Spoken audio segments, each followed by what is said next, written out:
Estamos estudiando el Catecismo de la Iglesia Católica. Su primera parte, la profesión de la fe, segunda sesión, la profesión de la fe cristiana, capítulo 3, creo en el Espíritu Santo.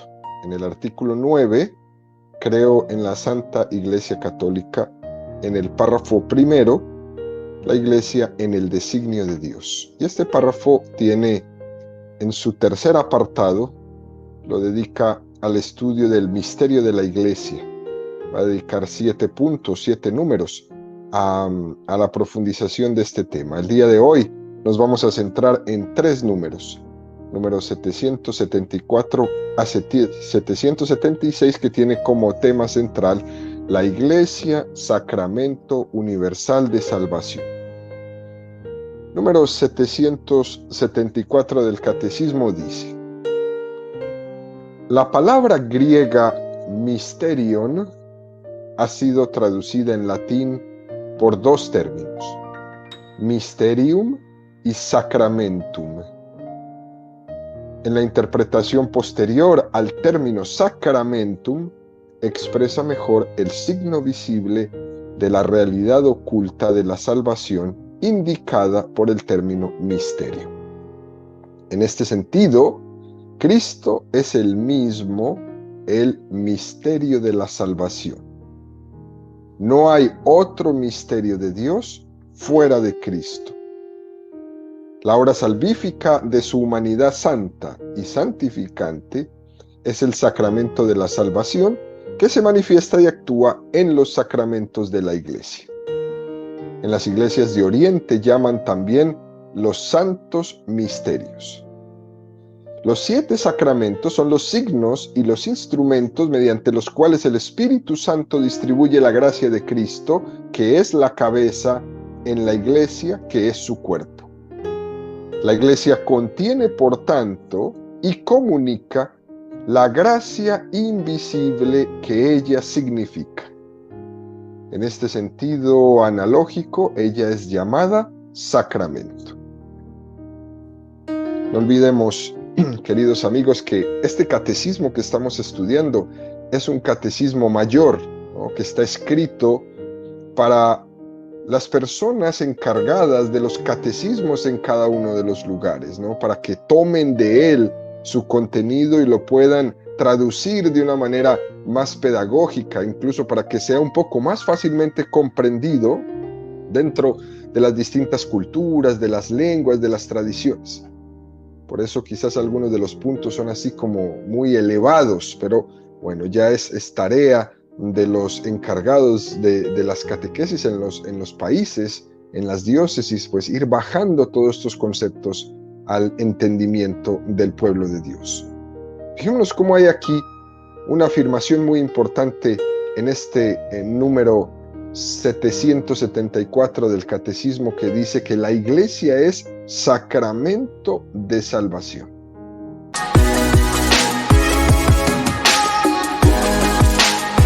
Esta palabra sacramento, usado en la Iglesia, fue una novedad del Concilio Vaticano II. Hasta entonces, la Iglesia no había usado en su magisterio este término aplicado a ella misma. Es nuevo del Concilio Vaticano II. Sacramento es un signo visible de una gracia que es invisible. Este signo visible también es instrumento. Es decir, el sacramento es signo visible de una gracia invisible y también es instrumento. Por una parte, significa algo y además es instrumento eficaz.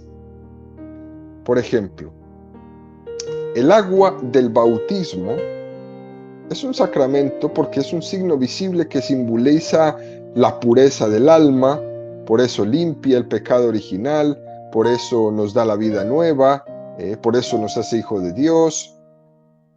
Pero el agua no solo es un signo, sino que es un instrumento. Dios, a través de esa agua, nos santifica, nos purifica, nos da vida nueva, nos hace hijos de Dios. Es un signo visible y al mismo tiempo es un instrumento. De igual manera que el agua es sacramento del bautismo, así es la iglesia. La iglesia es un signo visible de una presencia invisible de Dios entre nosotros. Pero además también la iglesia es un instrumento a través del cual Dios nos santifica. Como hemos dicho en diferentes ocasiones, además de que esto es una realidad, pues la iglesia, que antes no lo había expresado de una manera tan directa, en el Concilio Vaticano II ya lo afirma magisterialmente. La iglesia es sacramento universal de salvación. ¿Esto qué significa? Bueno, esto significa que la iglesia ha adquirido una mayor conciencia de la vocación que Dios le ha dado. La vocación que Dios le ha dado, que es ser signo visible de Él para salvar al mundo. Esta es la conciencia que tiene la iglesia. Fíjese que la iglesia no está jugando. Es el signo visible de Dios. ¿Para qué? Para salvar al mundo. Está llamada a ser un instrumento de Dios para toda la humanidad. Todos están llamados a la iglesia porque todos están llamados a Dios. Porque, queridos amigos, la iglesia no es un club. La iglesia no es solo para algunas personas que tienen cierta sensibilidad hacia la caridad, hacia la oración. No. La iglesia es un instrumento de Dios para todas las gentes, con sensibilidad y sin sensibilidad. Por esto no supone tener una conciencia arrogante, como la llaman algunos, ¿no? Esta iglesia de arrogantes, esta iglesia de creídos. Esto nace de una conciencia de ser instrumentos de Cristo. Esto es muy importante, ¿no? Porque ha existido siempre en la iglesia esta tentación de reducirla pues a una dimensión solamente interiorista o a una dimensión simplemente institucional. Y fijémonos cómo existen marcadamente estas dos tendencias o dos maneras de ver a la iglesia. Está la visión o la manera de verla de los que hablan de la iglesia desde fuera de ella, que siempre la tienden a reducir a una mera institución humana, como algo visible, negando lo invisible. Mientras que también hay una visión desde dentro de la iglesia, donde se tiene la tentación de ver la iglesia únicamente como una comunidad de fe, pero negando su aspecto visible, negando su aspecto institucional de iglesia, como si la iglesia fuera únicamente una comunión en el amor, pero que sobra la jerarquía, sobra las instituciones. De un supuesto como espiritualismo, pero que rechaza la institución. Es muy curioso, pero estas dos tentaciones se dan a la misma vez. En la historia de la iglesia, en 2000 años, pues esto ya ha existido antes, estas dos tentaciones. Fíjense cómo por allá en la Edad Media, por ahí en el siglo XIV, surgieron en el seno de la iglesia movimientos antieclesiásticos que querían una iglesia pobre y santa, que no querían una iglesia institucional, ni querían papa, ni querían jerarquía, ni querían obispos, ni nada, que solo querían la fuerza del Espíritu Santo, pero sin autoridad y sin mediación de la iglesia. El lema que usaban en el siglo XIV era más Cristo, menos iglesia. Hoy también escuchamos eso. Han pasado 700 años. Estos que hablan hoy de este eslogan, ¿no? Más Cristo, menos iglesia, piensan que están inventando, ¿no? El agua tibia, pero esto es viejísimo. Estos hombres por allá decían que la iglesia, pues, eran todos predestinados a la salvación, que los pecadores no pertenecían a la iglesia, aunque estaban en la iglesia, no son la iglesia. Eso era lo que decían, ¿no? Decían que el Papa era vicario de Cristo en la medida que reproducía las virtudes de Cristo. Frente a todo esto, la iglesia reaccionó y respondió y dijo, aunque el Papa sea un pecador, es el vicario de Cristo. Claro que ojalá que el Papa reproduzca siempre las virtudes de Cristo en su vida, sí, pero aunque fuese un pecador, es el vicario de Cristo. Aunque el sacerdote que esté ahí en tu parroquia celebrando la Eucaristía estuviera en pecado, es el sacerdote. Esa parroquia, esa Eucaristía se está dando, porque no es él, es Cristo. Fíjense cómo Jesús puso a Pedro como su vicario en la tierra, como la roca, como el fundamento, incluso cuando Pedro era también un pecador. Por tanto, no tenemos que confundir, queridos amigos, el misterio de la iglesia con ese espiritualismo, ¿no? Que parece que confunde la iglesia de la tierra con la iglesia del cielo. Aunque los que formemos parte de la iglesia católica, todos los que me escuchan, seamos pecadores, la iglesia católica es la verdadera iglesia del Señor, y Jesús ya lo sabía. Todas las herejías que existieron, que existen y que existirán, todas siempre han partido de una buena intención. Las herejías espiritualistas tenían la intención de reaccionar en frente a esa parte del clero de la iglesia que estaba apagada, que estaba incluso aprovechándose de beneficios eclesiásticos, que estaban aburguesados, claro que sí, y reaccionan. Pero la reacción no es acabar con la institución. El contexto histórico donde surgen estas herejías ya lo hemos entendido. Lo que pasa es que el demonio saca provecho de todo y pretende que la reacción sea alejarse de la iglesia, que la reacción sea avergonzarse de la iglesia, que la reacción sea acribillar a la iglesia en todo y por todo. Claro que el demonio va a hacer eso. En este contexto está la reforma protestante de Martín Lutero, llegando hasta el extremo Lutero de decir: toda mediación humana corrompe la gracia de Dios. No quiero ningún mediador. Bueno, Lutero, tranquilo. Dios ha querido que haya mediadores. En primer lugar, Cristo, y en segundo, la iglesia que prolonga esa mediación de Cristo, aunque a Lutero no le guste. Cristo, cuando eligió a los 12 apóstoles, sabía que iban a ser mediadores.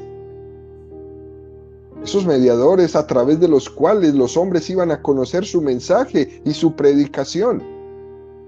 Eran mediadores. Pedro, Juan, Santiago, Bartolomé, todos eran mediadores. La iglesia es sacramento visible. Eso es entender que esta iglesia es una prolongación de la encarnación de Jesucristo. Dios se hizo carne, Dios habitó entre nosotros, Dios se ha quedado entre nosotros, Dios se hizo visible en Jesucristo en su encarnación, y la iglesia es visible. La iglesia es signo visible. Y queridos amigos, nosotros no tenemos que avergonzarnos de esa visibilidad. Aunque a veces se le vean los pecados, como se le veían a Pedro, Jesús no se asusta de eso. Jesús no se asusta de los pecados de Pedro. Aún así, con sus pecados, le encomienda las llaves del reino de los cielos. ¿Acaso cuando Jesús le entregó las llaves, Pedro ya era santo? Jesús no se asusta de nuestros pecados. En el fondo de todo, el que se escandaliza de la iglesia, queridos amigos, y perdón que diga esta expresión tan fuerte, el que se escandaliza de la iglesia se escandaliza de Cristo. Juan 10, 32, 33. Jesús dijo: muchas obras buenas que vienen del Padre os he mostrado. ¿Por cuál de esas obras queréis apedrearme? Le respondieron los judíos: no queremos apedrearte por ninguna obra buena, sino por una blasfemia, y porque tú, siendo hombre, te haces a ti mismo Dios. Eso es lo mismo que pasa hoy con la iglesia. Lo que le molesta al hombre moderno de la iglesia no es las cosas que hace, no son sus escuelas, sus hospitales, sus centros de misión, sus centros de atención, su diplomacia internacional. Eso no le molesta. Es más, lo agradece. Lo que más le molesta al hombre de hoy es que la iglesia tenga conciencia de ser el sacramento visible de Dios entre los hombres. Me acuerdo una historia que me han contado en el año 85, cuando fue la reforma migratoria, este regalo que el presidente Bush hizo a las personas migrantes aquí en los Estados Unidos, ¿no? De hacer una amnistía. ¿Quién fue la primera que sacó la cabeza y abrió sus puertas para que todo el mundo fuera a la iglesia a llenar sus documentos? Fue la Iglesia Católica.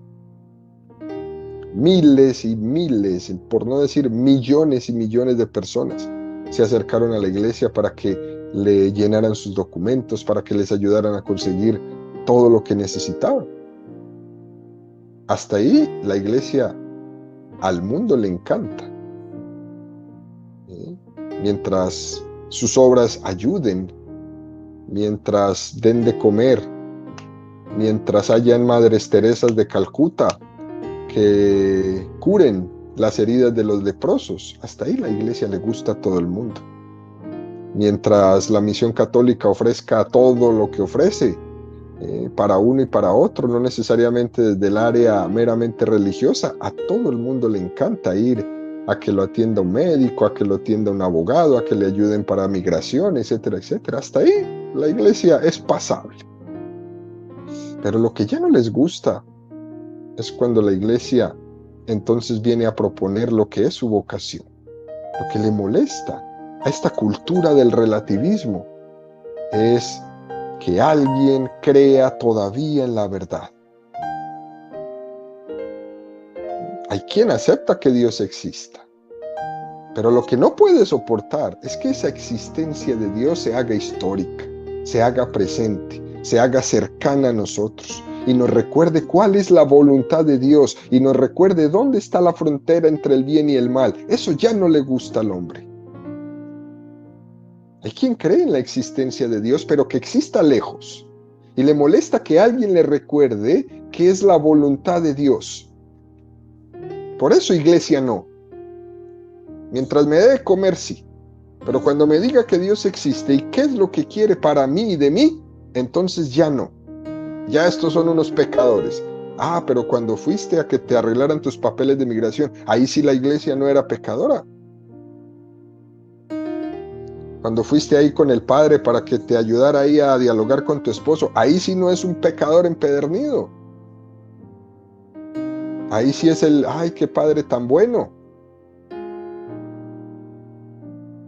Igual que en tiempos de Jesucristo, a esta gente le molestaba la cercanía de Dios entre ellos. Así hoy les molesta la cercanía de Dios en su iglesia. El hombre, aunque cree en Dios, prefiere un ser lejano, que le permita hacer de su vida lo que quiera, como quiera y durante el tiempo que quiera. Pero se escandaliza cuando escucha esa expresión sobre la iglesia: sacramento universal de salvación, un signo que viva junto a mí, y se rasgan los hombres las vestiduras. Es curioso, queridos amigos, que a veces escuchamos, ¿no? ¿Dónde está Dios? Cuando ocurre alguna desgracia, ¿no? No falta por ahí todos los que salen diciendo, ¿y Dios dónde está? ante el terremoto, ante el tsunami, ante el hambre, ante la guerra. Y sin embargo, por otra parte, nos molesta que esté tan cerca.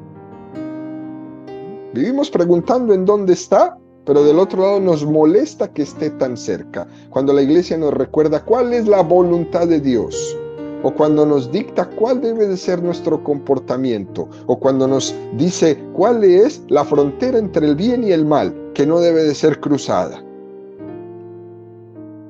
¿Dónde está Dios?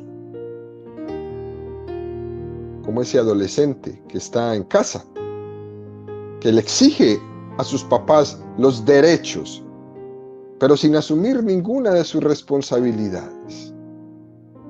Esta es la paradoja. Que decir que la iglesia es un sacramento porque la misma estructura del ser del hombre es sacramental. Todo pensamiento, todo afecto humano necesita algo visible, necesita un signo, necesita la mediación del cuerpo. Si alguien en su corazón ama, necesita una sonrisa, necesita un beso, necesita un regalo. El hombre necesita de signos visibles. Nosotros no somos espíritu puro como pretenden decir algunas sectas. Tenemos un cuerpo con el que tenemos que expresarnos. Si alguien ama, besa. Si alguien ama, sonríe. Si alguien ama, da un regalo. Nuestra corporalidad hace necesario el sacramento, el signo visible. Exprésate. Por eso la iglesia es necesaria para nosotros. Dios, que es un buen padre, un buen pedagogo, entendió desde el inicio que no íbamos a necesitar de la iglesia para salvarnos. Dios se ha acomodado a nosotros para que le entendamos. Nosotros muchas veces nos quejamos de que Dios es un misterio. Y luego cuando Él se manifiesta en un rostro humano, decimos, ¿cómo puede ser? No podemos quejarnos de una cosa y de su contraria. Dios se manifiesta. ¿De qué nos escandalizamos? Cristo es sacramento del Padre y la iglesia es sacramento del Hijo. Es verdad que no aplicamos esta mediación en la misma medida a Cristo y a la iglesia, porque Cristo es mediador como cabeza y como fuente, mientras que la iglesia ofrece pues un misterio de esa mediación de Cristo. Pero la iglesia es sacramento del Hijo, como el Hijo es sacramento del Padre. Es verdad también que los que formamos la iglesia tenemos pecados, ¿no? Y puede ser que oscurezcamos esa mediación. Pero somos sacramento de Cristo, prolongando y participando de ese ser de Cristo a todos los hombres. Los jóvenes en su salón no tienen al mejor catequista del mundo. Posiblemente tienen un catequista pues con muchas debilidades, tienen un catequista incluso con muchas lagunas de conocimientos, pero por medio de ese catequista, ese hombre está prolongando aquel ser de Cristo. Fijémonos bien, queridos amigos, cuando decimos que la iglesia es sacramento de Cristo, no estamos diciendo que haya 8 sacramentos, no. De hecho, el Concilio Vaticano II dice que la iglesia es como un sacramento en este sentido metafórico. No es que hayan 8 sacramentos. Es un sentido metafórico de hablar de la iglesia así. En resumen, cuando se quejaban Lutero y otros más de sus amigos de que no querían mediadores, queriendo tener un contacto directo con Dios. Curiosamente, cuando Lutero quiere suprimir la mediación de la iglesia de los apóstoles, queriendo ir a la fuente pura de la palabra de Dios sin que nadie me ayude, curiosamente, somete la palabra de Dios al arbitrio de cada uno. Lutero pone la sagrada palabra de Dios al arbitrio de cada hombre en particular y hace de esa palabra de Dios un peligro para ser relativizada, para ser subjetivizada. ¿Por quién? Por ese nuevo mediador. La consecuencia de esta mentalidad de Lutero fue inevitable. El montón de sectas que aparecen y aparecen porque cada uno es el interpretador de la palabra de Dios a su manera. No podía ser otra. Era inevitable la consecuencia de poner la palabra de Dios a la libre interpretación particular de cada hombre. Cuando se rechaza el magisterio de la Iglesia, uno cae en el subjetivismo y puede caer en la arbitrariedad propia y puede convertirse él solo en el interpretador de la palabra de Dios. Es muy curioso, muy curioso. La palabra herejía significa elección. Elegir una cosa frente a otra. Elegimos al magisterio en contra de la espiritualidad, o al revés. No elegimos al magisterio en contra de la espiritualidad, ni elegimos la espiritualidad en contra del magisterio, no. Nosotros los católicos no elegimos una cosa frente a otra, sino que integramos las dos. Cristo es Dios y es hombre. Algunas herejías decían que Cristo era solo Dios, otras decían que Cristo era solo hombre. Algunas herejías dicen que la iglesia es solamente institución humana, otras que solamente es institución divina, como comunión espiritual. No, los católicos integramos las dos. Continúa el número 775 del Catecismo diciendo: la iglesia es en Cristo como un sacramento o signo e instrumento de la unión íntima con Dios y de la unidad de todo el género humano. Ser el sacramento de la unión íntima de los hombres con Dios es el primer fin de la iglesia. Como la comunión de los hombres radica en la unión con Dios, la iglesia es también el sacramento de la unidad del género humano. Esta unidad ya está comenzada en ellas porque reúne hombres de toda nación, raza, pueblo y lengua.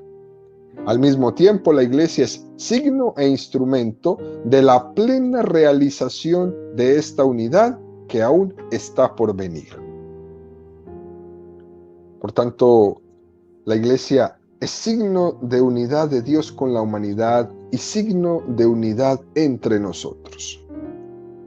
Parece que la iglesia, queridos amigos, es como un antídoto de aquello que hace el pecado. El pecado, por definición, es dispersión, desunión, desintegración, divorcio. El pecado es Babel. Cada uno a lo suyo, cada uno por su lado, sin entenderse. Eso era Babel, la torre de Babel. El pecado da una sensación de que mi hermano me estorba. Sin embargo, la gracia de Dios me hace entender que mi hermano no es un estorbo, sino que es para que yo viva en comunión de amor con él. Cristo lloraba mirando a Jerusalén y decía: ¿cuántas veces he querido reuniros como la gallina a sus polluelos bajo sus alas? La iglesia es esa imagen. Cristo que reúne a todos, que los convoca a todos en la unidad. La iglesia es signo de la unión de Dios con los hombres y de todos los hombres entre sí. Esto es una belleza. ¿Qué hace el protestantismo? El protestantismo no une, el protestantismo no crece, el protestantismo se desparrama. Se desparrama. No encuentras las iglesias protestantes poniéndose de acuerdo, porque no hay manera de ponerse de acuerdo en nada. ¿En qué? Se podrán poner de acuerdo en cosas humanas, como si vamos a ayudar, si vamos a hacer una obra de caridad, si vamos a ayudarle al Estado a hacer una respuesta de algo, no sé, como ahora con la pandemia, vamos a unirnos las iglesias para que ayudemos, pero eso es lo externo. En lo interno no se puede. La iglesia que tienes enfrente, protestante, con la que tienes al lado, protestante, no se pueden sentar a ponerse de acuerdo porque no tienen signos de unidad. La iglesia católica es todo lo contrario. Es el signo de unión de Dios con los hombres y de todos los hombres entre sí.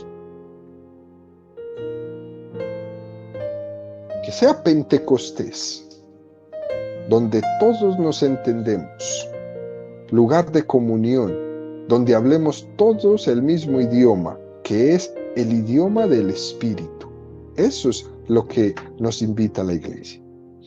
Y el número 776 dice: como sacramento, la iglesia es instrumento de Cristo. Ella es asumida por Cristo como instrumento de redención universal, sacramento universal de salvación, por medio del cual Cristo manifiesta y realiza al mismo tiempo el misterio del amor de Dios al hombre. Ella es el proyecto visible del amor de Dios hacia la humanidad, que quiere que todo el género humano forme un único pueblo de Dios, sea una en un único cuerpo de Cristo, se coedifique en un único templo del Espíritu Santo.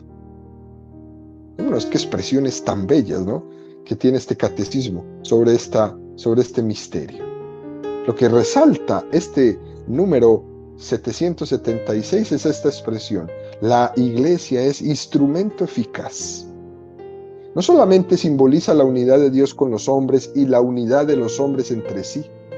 Llama mucho la atención el hecho de que Jesucristo no solamente dijera palabras hermosas, sino que esas palabras fueran efectivas, fueran eficaces. ¿Te acuerdas cómo decían de Jesús? ¿Quién es este que hasta el viento y el mar le obedecen? El poder de la palabra de Cristo hacía que las personas dijeran expresiones como: ¿quién es este que hasta perdona los pecados?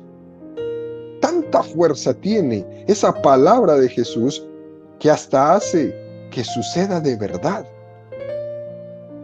Y Cristo también a la iglesia le ha dado poder para que la palabra de la iglesia no sea solamente palabras bonitas, cosas hermosas, sino que sea una palabra que también tenga fuerza.